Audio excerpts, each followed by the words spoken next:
goodness, no.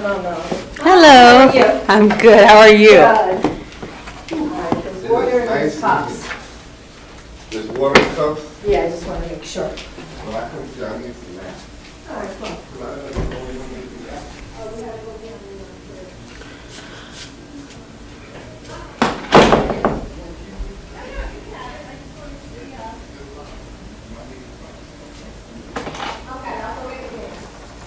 It's nice and cool in here.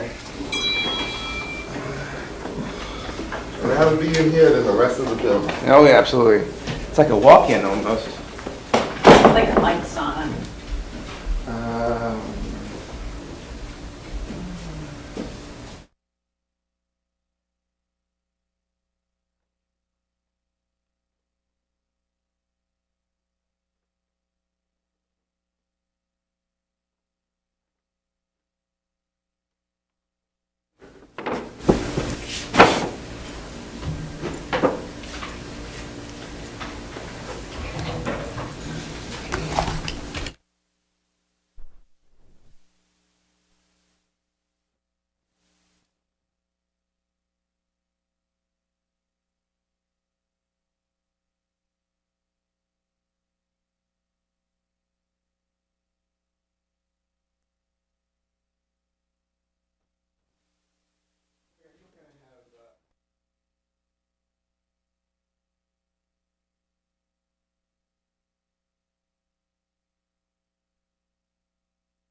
We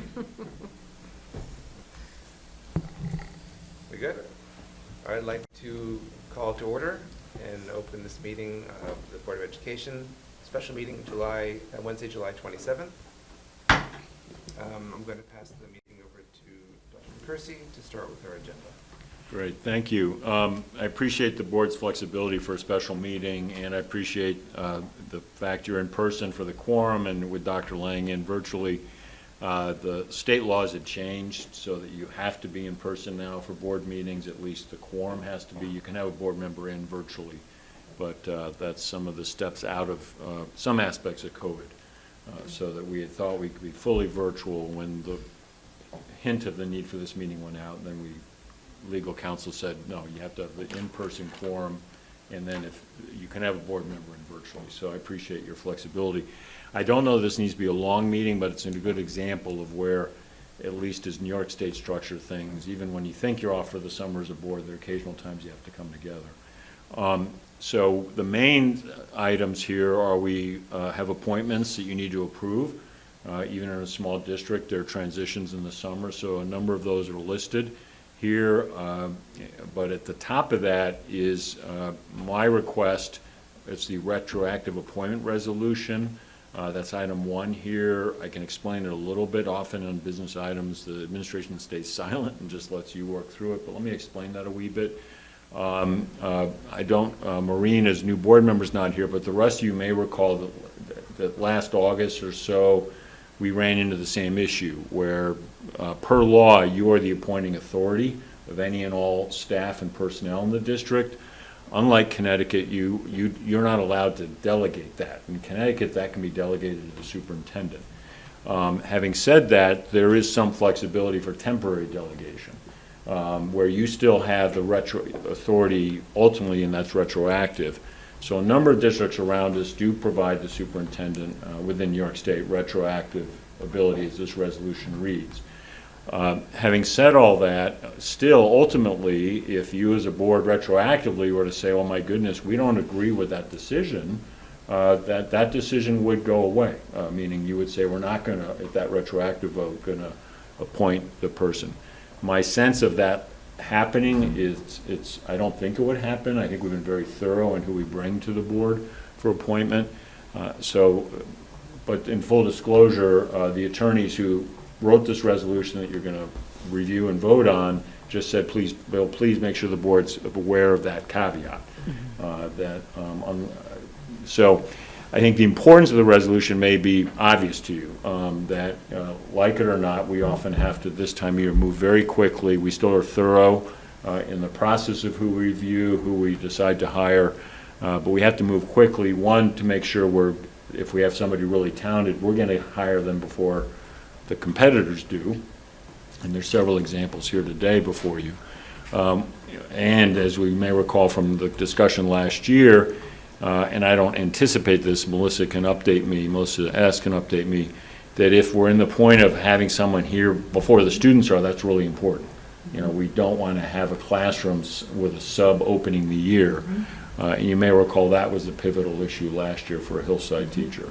So all of that, a lot of verbiage, I apologize, but it is a very important issue, and it's not something we're requesting lightly. And this year the change is, last year you may recall, I think it was up to 4 retroactive appointments, maybe it was 5. I think it's in the record quite formally. Thank you, Melissa D., for the very detailed minutes on everything, because I could go back, because I had to give to legal kind of what we'd done before, and I could give them the exact path and trail. So my thought was, instead of limiting it to 4, would make it time delimited, which would be that first October meeting. Now, along the way, if the timing is such that we can bring to you at the August 23rd an appointment meeting without putting ourselves at risk for losing a good hire or whatever, we would still do that. So this resolution is, if you will, a fail-safe, so that we're able to bring someone in. Now, let me be super clear. This is for professional staff, teachers, staff, not administrators. If we had to be looking for an administrator suddenly, we don't anticipate that. We wouldn't do anything retroactive there. So let me stop. I know you may want to vote omnibus in total on these items, but that one deserved, I think, a little bit of discussion. Okay. Any thoughts or questions about the business item for retroactive appointment? It all sounds good to me. We appreciate Lee's summer work. We know that the board and teachers and families definitely take off, and you guys keep going. So, ready to rubber stamp. Seems straightforward to me. You know who you need to hire and have the ability to be here in the building day in and day out and actually vet those people in a way that we don't. So we depend on your recommendations when we, usually appoint them, so get to it. All right.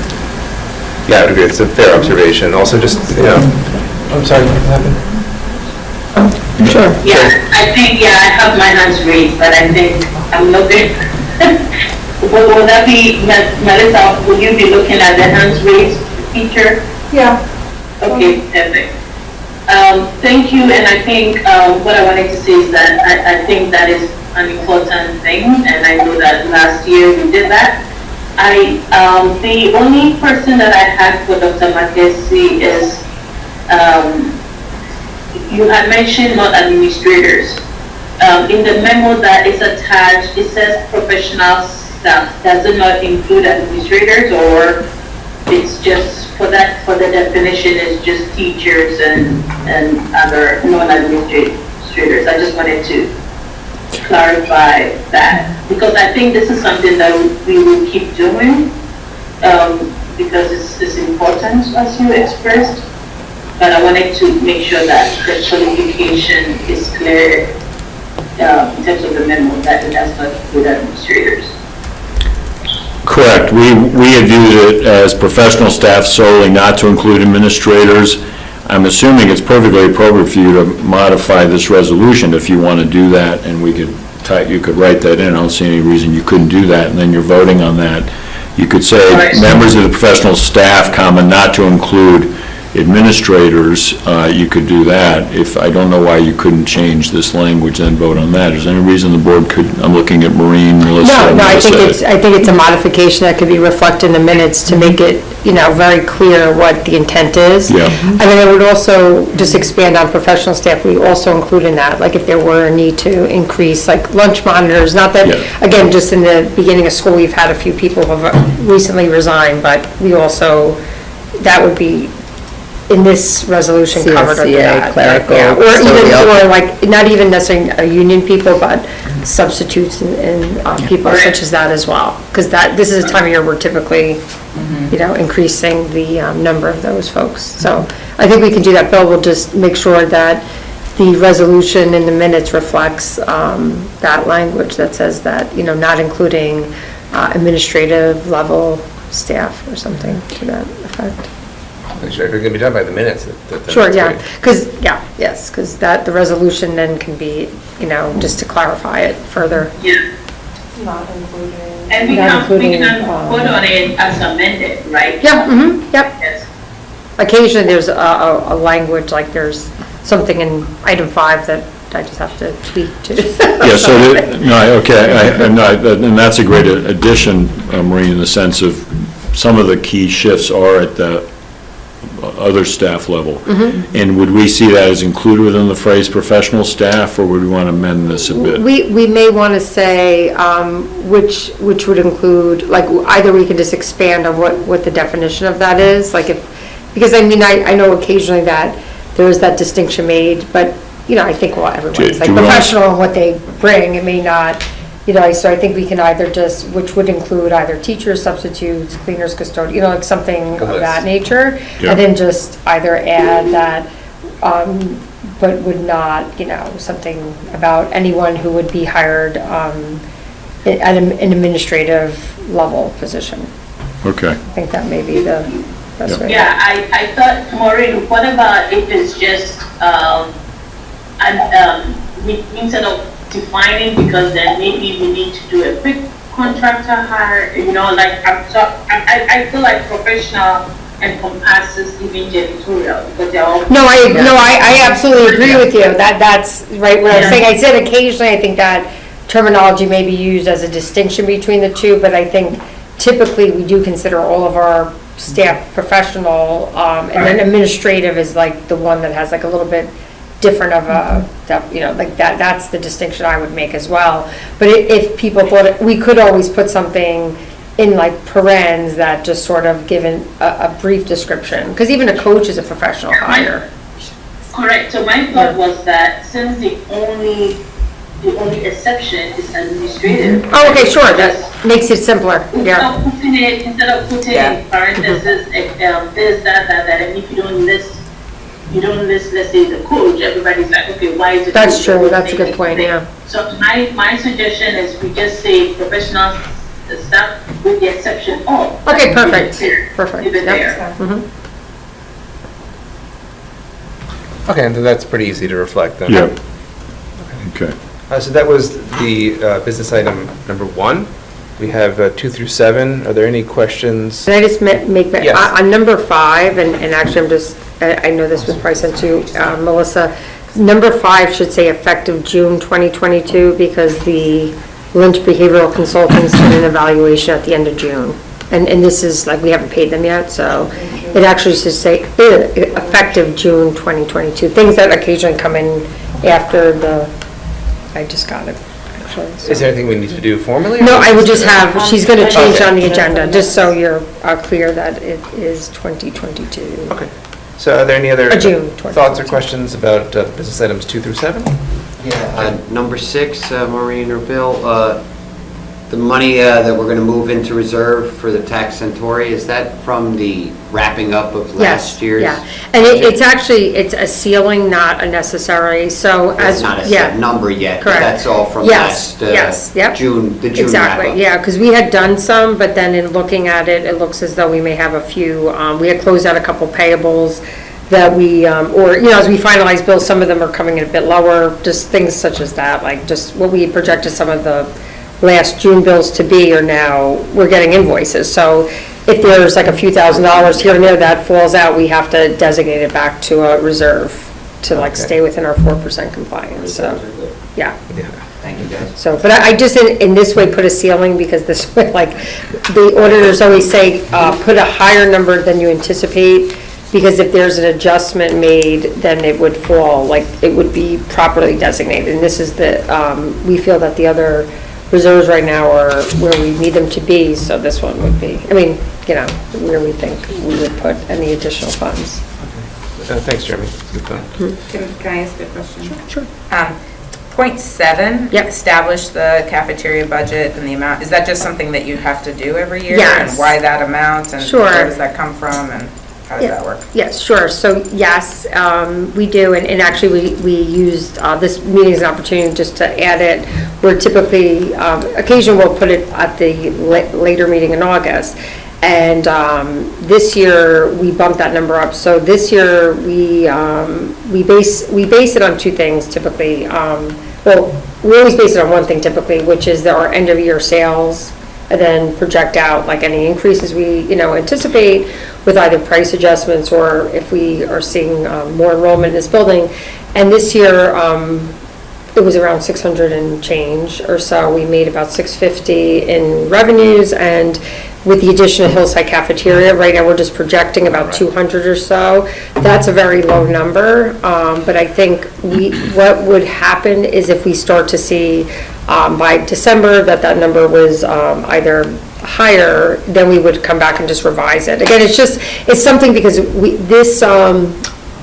the accounting of the lunch funds happens in a separate fiduciary fund. It doesn't happen in our general fund.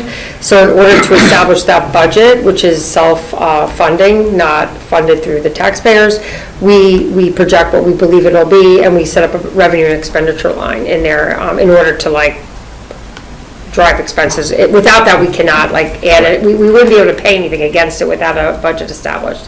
Right now, we're anticipating, just as just a little update on the cafeteria, and I'm not sure whether we provided this recently.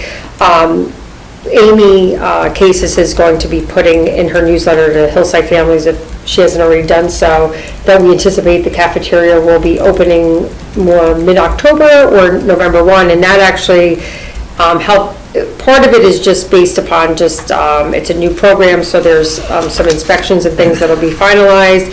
And it also allows the cafeteria company really to be up and, perfectly staffed and all that. And Amy also preferred it to open, like, she was happy anytime in October, quite frankly. She felt that it would give them an opportunity to speak to the children about, and the parents, quite frankly, about the process in purchasing lunch. And maybe even train them a bit, so we would have, like, the cafeteria set up and they could mill through with some classes, show them the, the pin pads, and we're thinking we're going to do a scan. But anyway, so that also reflects not having that open the full year, so. Can I ask a question, Maureen? Sure. I don't know if you know the answer now. Yep. It matters in this discussion, but, I think that Pizza Fridays was an important thing for the PTSA to raise money, and also for the town, the businesses in the town, to have business on those Fridays. Since there's a cafeteria now, will that be going away? Will they be unable to do that because we have an outside source coming in? So that's a good question. Actually, it's funny, I was like, did you know I had that conversation with somebody yesterday? I did, actually, in my office. So yes, typically when you have a food program in a building, you would not necessarily have that exact arrangement, but there are ways that it can be done to still support local businesses, and we would, of course, I want to have a conversation with the PTSA with some thoughts I have around it. So years ago, even in this cafeteria, there was a time that we did, prior to Hillside having Pizza Fridays, there was a time that the cafeteria company, which is not unusual, will occasionally contract with a business in town to bring food in, pizza in particular, sushi occasionally if we wanted to purchase from, we haven't been doing it from Sequoia because I don't think they could handle the volume, but it's not unusual to, if a local business exists, and they just contract with them, meaning the cafeteria company. So there is a way to ensure that the local businesses are still getting, that volume of business. We just have to figure out how the PTSA fundraiser may or may not play into that, because there is, contractually, they do have rights to food sales in the building. That will be now. But our cafeteria company, understanding local businesses and understand, like, they always work with us, but like, theoretically, we're not even supposed to have bake sales, because that is like a competition to their food, but they understand the culture of schools, and they work in schools, so I definitely know there'll be a way to ensure that we'll be able to bring in the pizza from the local businesses. I just don't know what that'll mean in terms of the fundraising component of the PTSA. But it also will take a lot of the, it is a big effort, I know, for them, even in terms of coordinating volunteers and things, so. Yeah. It's also, I'm just thinking, like, the downstream effect of all that, there were the parents who liked to come in on Fridays to serve the kids. I mean, there may be, like I'm saying, there may be a way. There's so many things, like dominoes, that you don't even realize. I mean, it's great to have, obviously, it's great to have the cafeteria, but then there's this other piece that falls apart. And that's why I said, I think that was a piece, that I was just thinking the other day, and again, we have had, I remember them, very clearly buying the pizza in the past and selling it in the cafeteria, like we're, kind of just like a special day or something. So I think that can be done. I just, we can kind of talk about how that'll look. And again, that would be an Amy conversation, PTSA, and, all get the minds together. And then once, they kind of have, see what the PTSA is thinking in terms of, how they may want or not want to be involved. So once I have all that, then we can kind of coordinate with the cafeteria company on it. Great. Thank you. It's nice to know that it's, in process. Yes, yeah, it was actually something I just thought about, because I was up there the other day with the cafeteria company. We were kind of going through some logistical things in there, and then I was like, oh gosh, that's right, Pizza Friday I was thinking about, because we were talking about, have they ever have any food come in? I'm like, actually, we have a Pizza Friday, so, yeah. Okay, all right, good. Dr. Lyon, did you have a question? I heard the thing beep. Yeah, I have my hands up. So this is a more direct question. So has it been typical for example, the vendors to agree within some form of contract or within some form of agreement with the school that probably with Hillside Fridays would be geared for a local Pizza Friday or a local food festival, so that the Pizza Friday can continue? Is there some or maybe even if it's once a month or twice a month or something like that, and if you worked into that agreement that is being done with the vendors?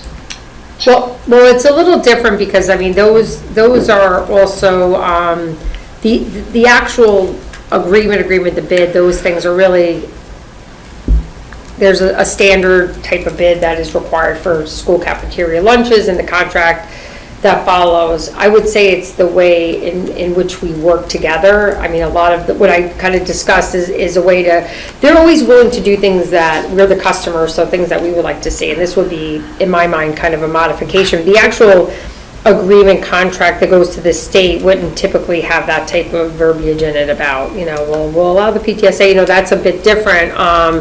But I'll speak to him. I mean, I think I've never found, there's always a willingness, to work. They're, I think, happy here. I think they understand, like I said, they work in schools, they understand school culture, and they do work with us and to ensure, things, as long as they're made whole and the way our contract is written, they'll be protected financially, so I don't see it as being a problem. Right. That's kind of, if there was a potential that they would have a loss, that's going to be that's the important language in the contract. They have a break, like, in other words, like, as long as it's no impact to, like, them losing money, then that's where the flexibility comes in with a cafeteria contract. That's the type of language that's written in there. Being we, in the past, we've had a guaranteed return, but in the last few years with the pandemic, a lot of those guaranteed returns went away. I mean, I would like to get it back, quite frankly, and we actually did make money this year, so it's good, but that's what allows us flexibility, because if we were to allow the PTSA or somebody to be involved in that, that's not only money, that's money out of the school's, like, cafeteria fund coffers too. So we do, that's why I'd rather work, make sure that the businesses, because I think that's an important piece, to make sure that that's, I'm sure, a nice revenue that they've been accustomed to, having a good amount of business. And then the other pieces, and then talk to the PTSA about, like, how significant is that in their fundraising. And then, because I think the parent component and the local shops are different from, like, what the impact is on the PTSA side, as far as what they were projecting for their fundraising efforts this year. So that's the piece I think is going to be the one I need to kind of sort out with them. The other pieces I think we can work through, so. Okay, thank you very much. If there are no further questions or comments on business items 1 through 7, is there a motion to approve them? So moved. Second? Second. All in favor? I vote in the affirmative. Thank you. All right. Moving on to personnel, 3A, we have appointments, 1 through 8. Are there any questions, clarifications, comments on appointments 1 through 8? I have a question about Mr. Nunez.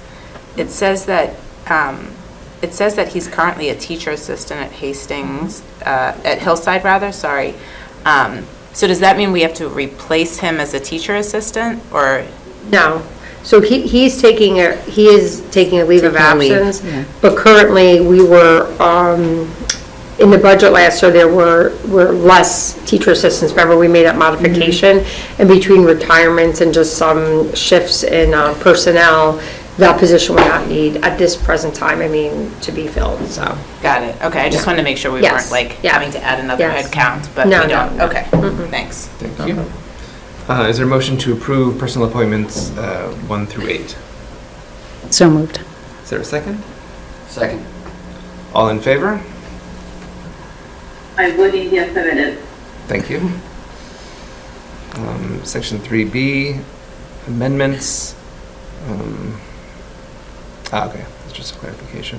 We don't vote on the amendment, or do we? You do? Oh, we do. Yeah, okay. all of them, mhm. We can group all of them, be through if we Yeah. wanted to Okay. sometimes, but maybe not this time Yeah, you if can you do don't it. want to. Yeah, in the future, if you like, I could. In the put it on future, I guess, consent yeah, there's a agenda. couple things. Yeah. there. Okay, so 3B, is there a motion to approve the amendment? So moved. Very few of us. Is there a second? Second. All in favor? I vote in the affirmative. Thank you. Personnel, 3C, we have an important retirement. I'm going to pass it over to Bill for some comments. Sure, and Melissa S. and Maureen may want to follow, but you have before you Fee Goodman, who's been here 21 years, has announced she will retire. And the letter you have, and now is in the public record, listed as January 4th, 2023. Her actual final date in the district will be well before that because, as is true to many employees, she has accrued days due to her. So we're working through with her what her final day would be, but it's looking like early September. Fee, as you know, has been a superb member of the staff now for over 2 decades. Very soon after starting here, she moved in to be the executive assistant, confidential assistant in the central office.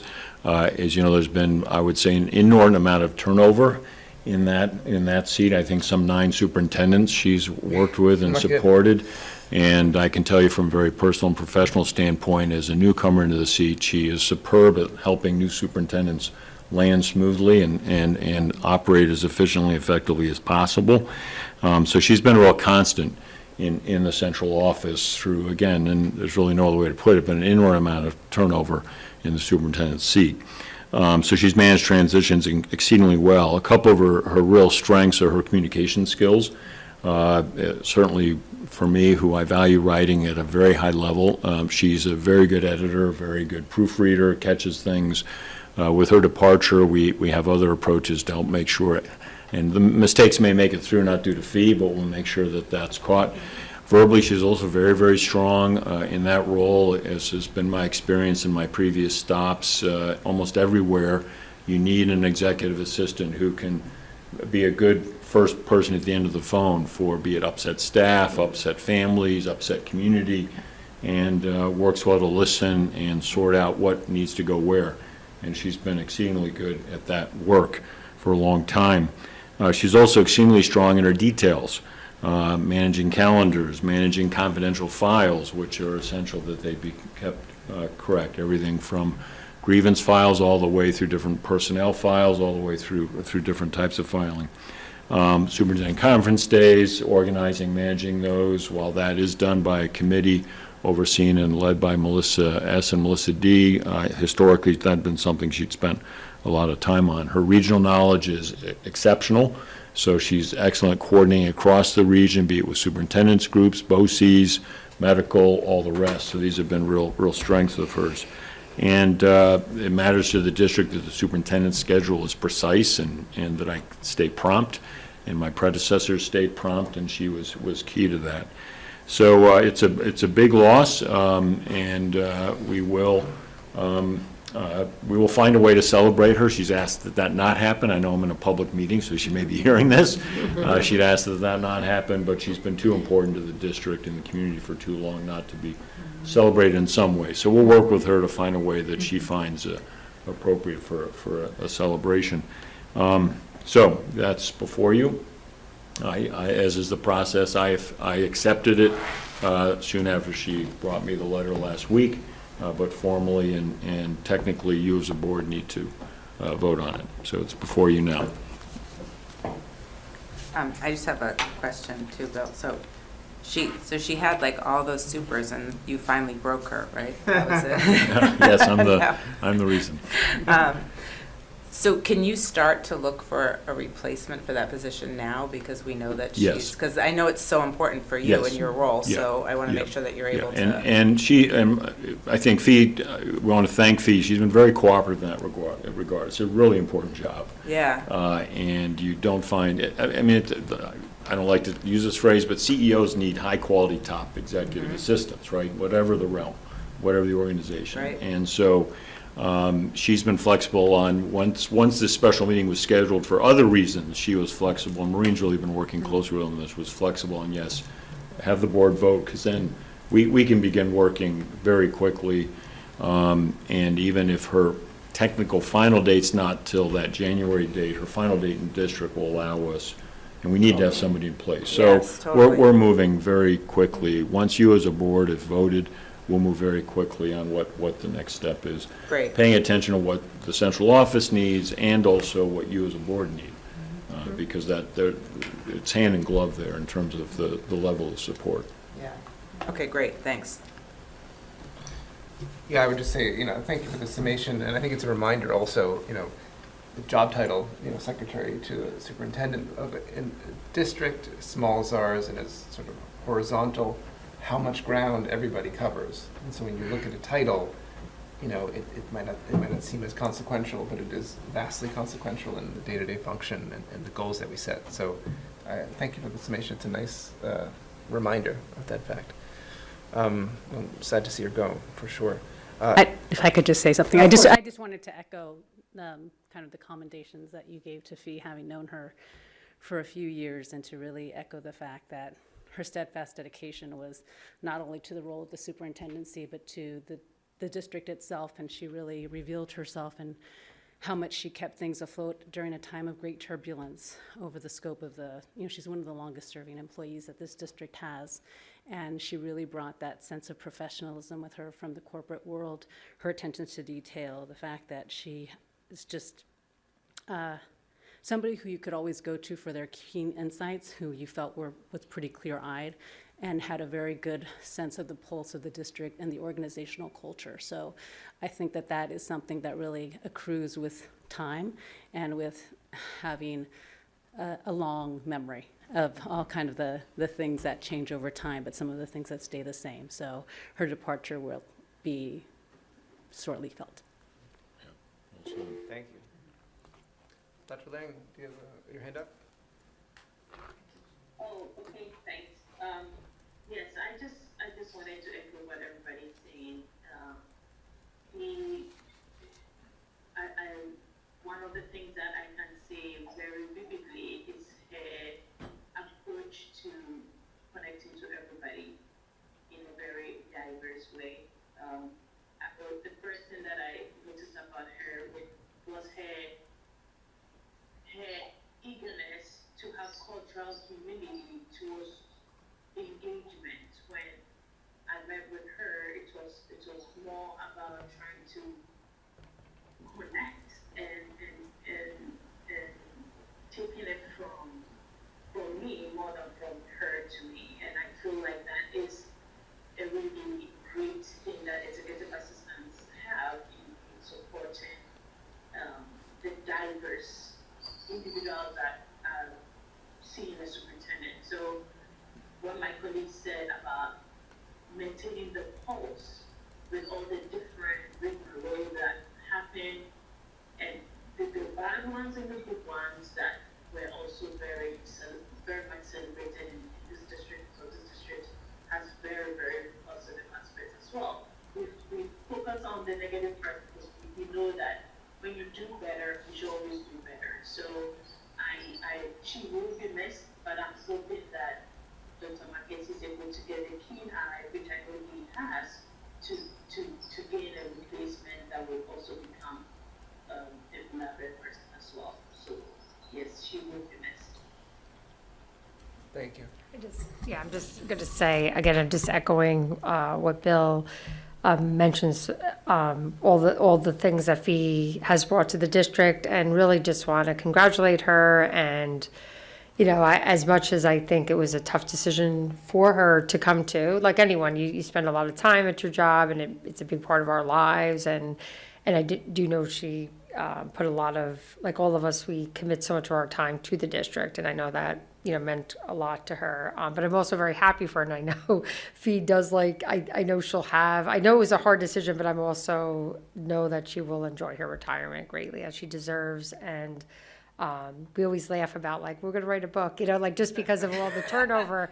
And to your said, Fee is, absolutely one of the most organized people in terms of the files that were kept for superintendents, which are really important. And there are many times in which, many times I laugh, I'm like, well, thank God you had it, because there are things in which we're not even necessarily required to keep under the records retention, but just things that either she was just kind of had enough insight to know this could be something that we need to keep, or just kept really well organized. And at times when you do go back, sometimes it just really easy to kind of grab. But I do wish her well, and I think it is, I appreciate that she did give the district such a long runway, because theoretic, like, people don't really have to announce their retirements, there's a certain amount of time, and I think the fact that she, went to Bill and it'll be really helpful in terms of the transition, because she really didn't have to tell us till like sometime in the fall, that she came to this decision, and that absolutely is super important in terms of,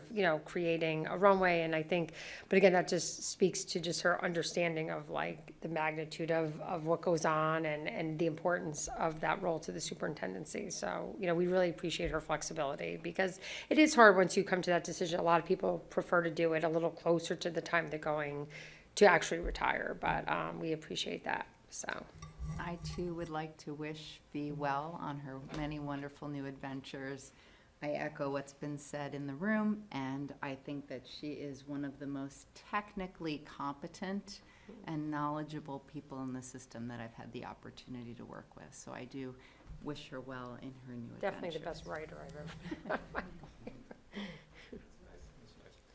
There's no further comments or questions. Is there a motion to approve item 3C? So moved. Is there a second? Second. All in favor? Aye. And I will have a conversation with Fee about, which I said publicly, she does not want a celebration, but at least on the 23rd, if we can convince her, there may be a chance to have her at the board meeting to, we'll work on something. And your board president reached out to me a day or two ago about would there be something, so we'll work on that. So the following personal items 3D, E, and F. Are there any questions or comments about those items? Resignations, leaves of absence, and terminations.